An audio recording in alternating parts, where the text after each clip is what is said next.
नमस्कार दोस्तों, मैं पंकज कुमार पार्थ आपके अपने पी के पार्थ यूट्यूब चैनल में एक बार स्वागत करता हूं। आज मैं लेके आऊं आपके बीच झारखंड का झारखंड एलिजिबिलिटी टेस्ट जो असिस्टेंट प्रोफेसर पात्रता के लिए 26/4/2026 को जो परीक्षाएं हुई थी उसका फर्स्ट पेपर का आंसर की मैं लेके आऊँ।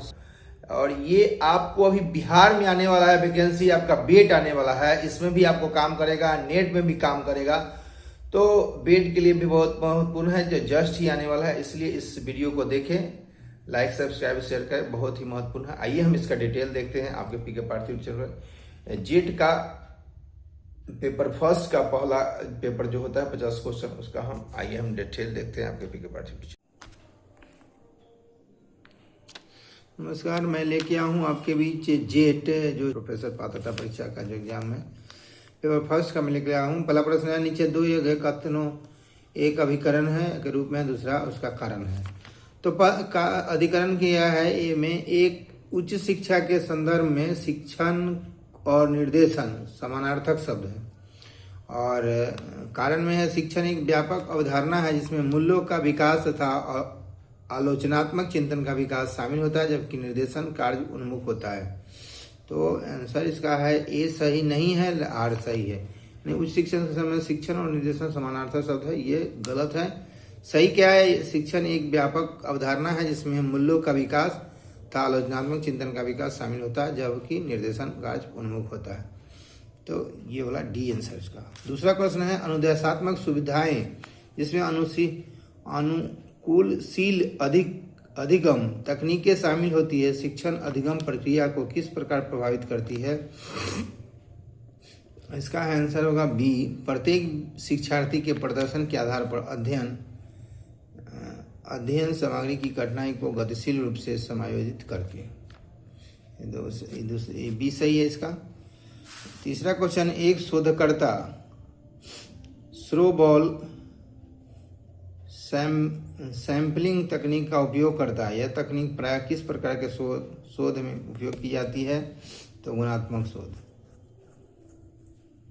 अगला है परिकल्पना, और ये सेट जो है ए का है आंसर, लेकिन कोई भी सेट हो, प्रश्न मिला के आप इसको अपना जस्टिफाई कर सकते कितना आपका सही होता है।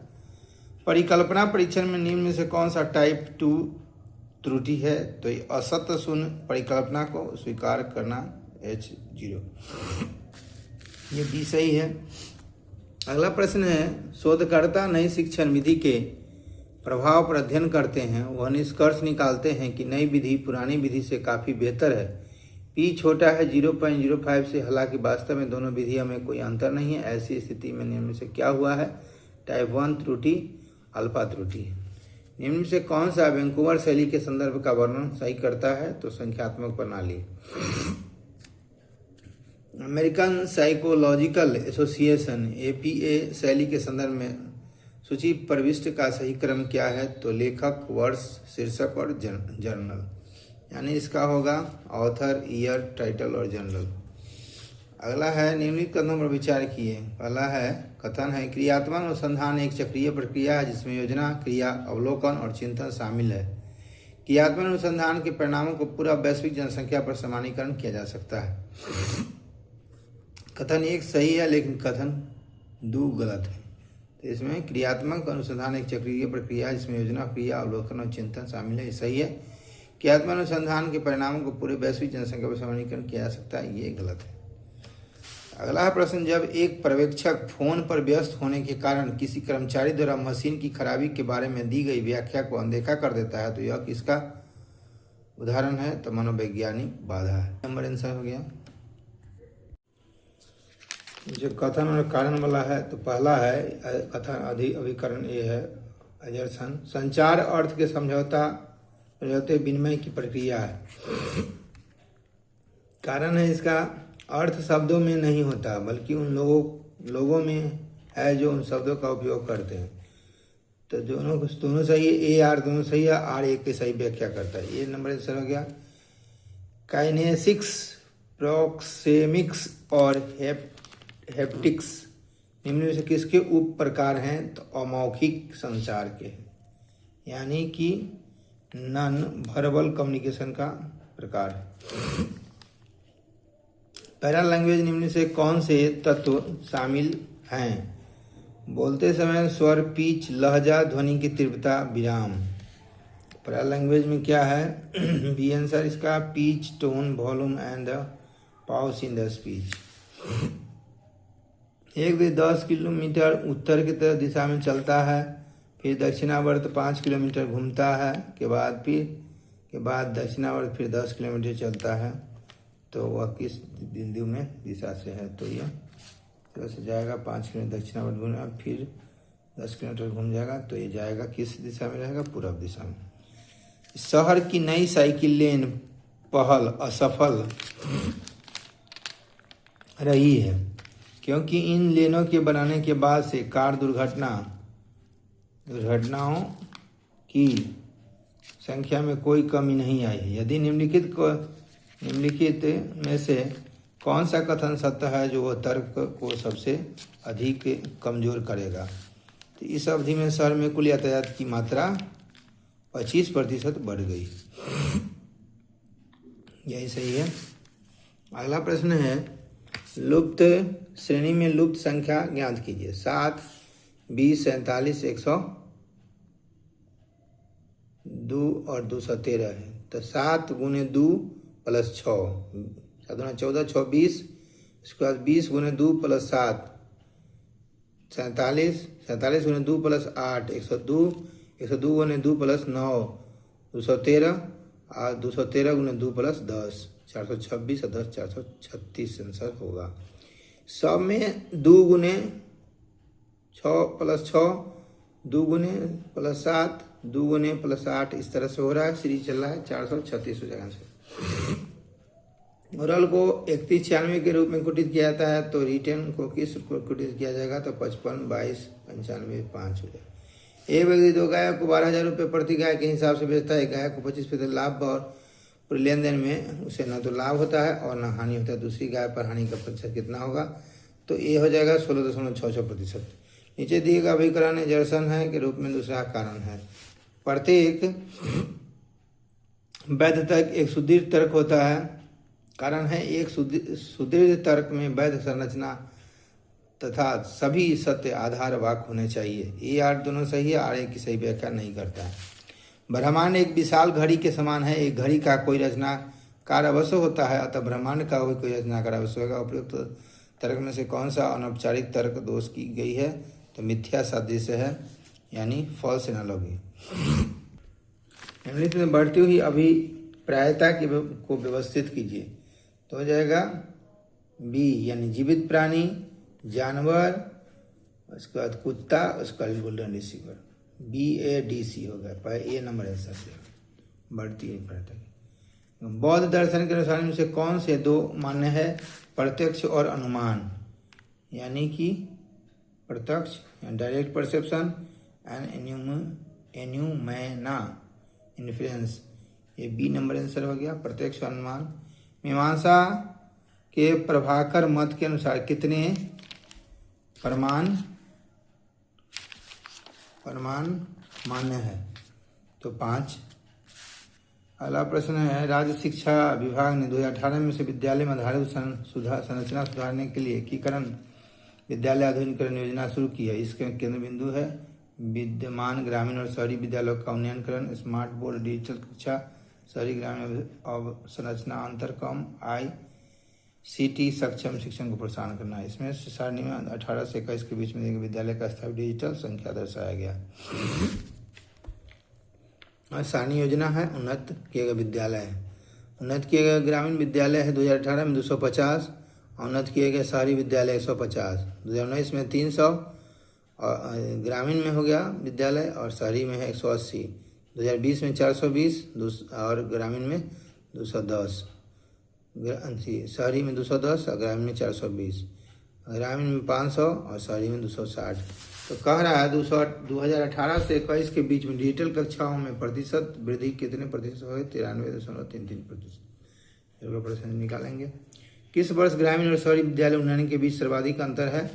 सर्वाधिक अंतर जो है इसी में, क्योंकि इसमें जो है 100 का अंतर है, इसमें है 120 का अंतर है, इसमें है 210 का अंतर है, इसमें जो है 240 का अंतर। तो सबसे ज़्यादा डिफरेंस जो है इसमें ग्रामीण शहरी 2021 में है। 2021 आंसर होगा 2018 से 2021 के ग्रामीण विद्यालय उन्नयन की चक्रवृद्धि वार्षिक विद्यालय किसके सबसे निकट है? तो 25% के निकट है। ऊपर प्रदर्शित इसमें से आंकड़ा देख के इसका प्रश्न निकालेंगे। ऊपर प्रदर्शित आंकड़ों को किस प्रकार के डाटा के रूप में सबसे उपयुक्त रूप से वर्गीकृत किया जा सकता है? तो मात्रात्मक और सतत समय श्रृंखला डेटा।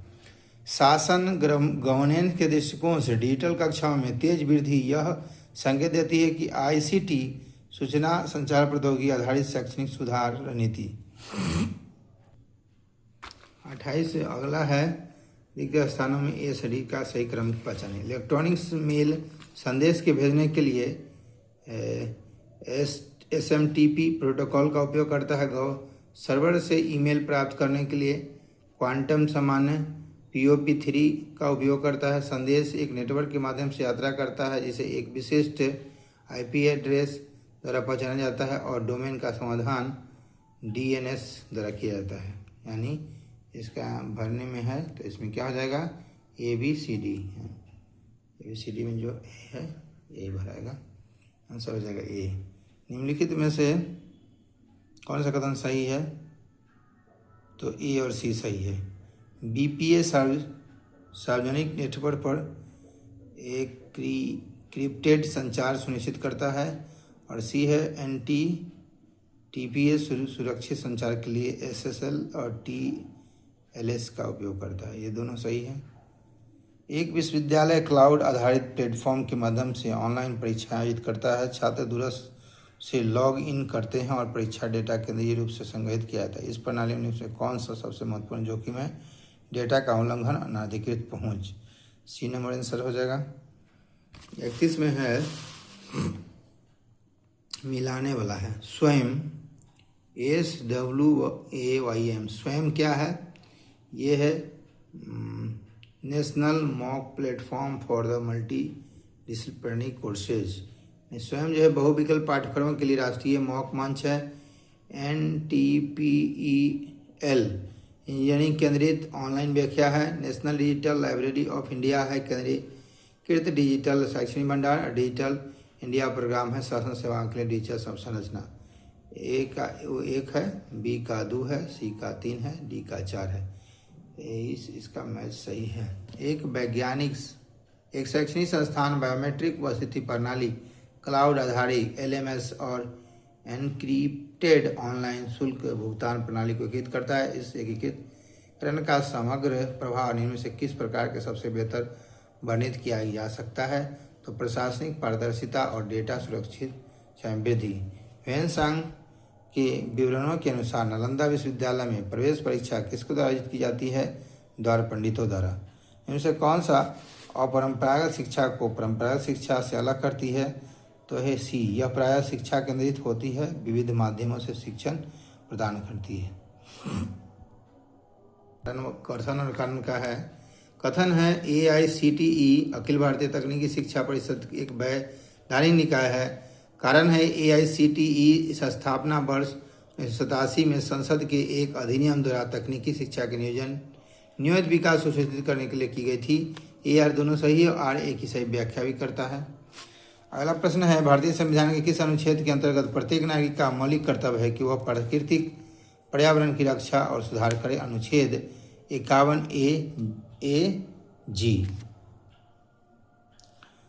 अगला प्रश्न है 37वां राष्ट्रीय शिक्षा नीति NEP 2020 के अनुसार प्रस्तावित भारतीय उच्च शिक्षा आयोग HECI को विश्वविद्यालय अनुदान आयोग UC और अखिल भारतीय तकनीक शिक्षा परिषद AICTE के स्थान पर प्रस्तावित किया जाना है। इनसे कौन सा भारतीय उच्च शिक्षा आयोग HECI के साथ स्वतंत्र प्रभाग शामिल नहीं है? तो राष्ट्रीय व्यावसायिक शिक्षा प्रशिक्षण परिषद NCVT ये सही नहीं है। बाकी जो है राष्ट्रीय उच्च शिक्षा नियामक परिषद NHERC राष्ट्रीय प्रत्यायन परिषद NSC उच्च शिक्षा अनुसंधान परिषद HEGC ये तीनों सही है, चौथा नहीं है।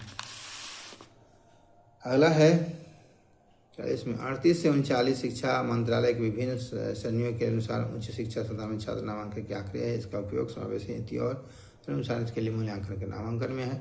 श्रेणी है 2020, 21 और 22 है। सामान्य श्रेणी 2020 में है 400, 2021 में है 420, 22 में 460। ओबीसी में 300 है 2020 में, 2021 में 340 और 22 में 380। अनुसूचित जाति में 180 है 2020 में, 2021 में है 210 और 2022 में 250। अनुसूचित जनजाति ST 120 है 2020 में, 2021 में 150 और 2022 में 200 है। है क्वेश्चन है कि वर्ष 2020 से 22 के बीच कुल नामांकित वृद्धि श्रेणी को मिलाकर लगभग कितना था। तो कुल को जोड़ देंगे, नामांकन का कुल जोड़ेंगे, 2020 वाला जोड़ेंगे, 21, 22 सब जोड़ देंगे और जोड़ के उसको जितना है उतना से उसको जितना जोड़ के आएगा और जितना संख्या आएगा वो बटे उतना, अब उन्हें 100% निकालेगा तो 29% होगा। अनुसूचित जाति श्रेणी के नामांकन की प्रवृत्ति इसी प्रकार रेखीय रूप से जारी है। 33 में अनुमानित नामांकन की किसके सबसे निकट होगा। 2023 में जो होगा वह 300 के आसपास होगा। चार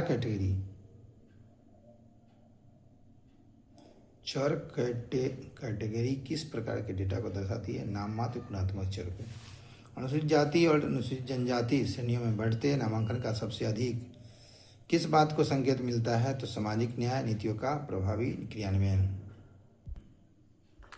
कथन कारण है पहला है ए में दर्शन है कि MOOCs मॉक्स जैसी ऑनलाइन शिक्षा विधियाँ स्वायत्तता और स्वगति अधिगम को प्रोत्साहित करती है।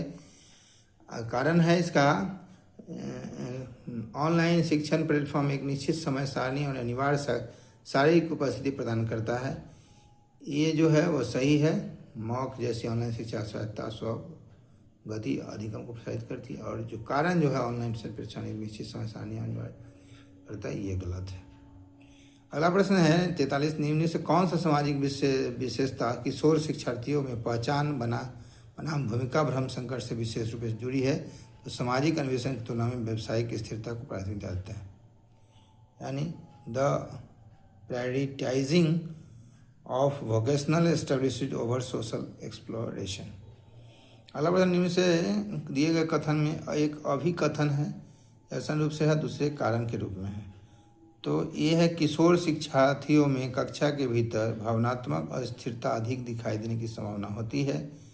कारण है प्रीफ्रंटल कॉर्टेक्स जो कार्यकारी कार्य और आवेग नियंत्रण के लिए जिम्मेदार है, किशोरावस्था के दौरान अभी भी विकसित हो रहा होता है। तो AR दोनों सही और एक सही की व्याख्या भी करता है। अगला प्रश्न है 45 नंबर है, किसी शिक्षार्थी में स्व प्रभावकारिता सेल्फ एफिकेसी मुख्य रूप से निम्न से किससे सबसे अधिक प्रभावित करती है। पूर्व सफलता के अनुभव और शिक्षण द्वारा मौखिक प्रोत्साहन को। Previous mastery experiences and verbal persuasions from the teachers. अगला प्रश्न है कक्षा में लड़कों के अंक का औसत 52 है और लड़कियों के औसत अंक 42 है। यदि तो पूरी कक्षा के अंकों का औसत 48 हो तो कक्षा में लड़कों का प्रतिशत कितना होगा। 60% होगा। विरोध का वर्ग स्क्वायर ऑफ द ओपोजिशन में उपविकल्प संबंध निम्नलिखित में से किसके बीच होता है। A और I के बीच होता है।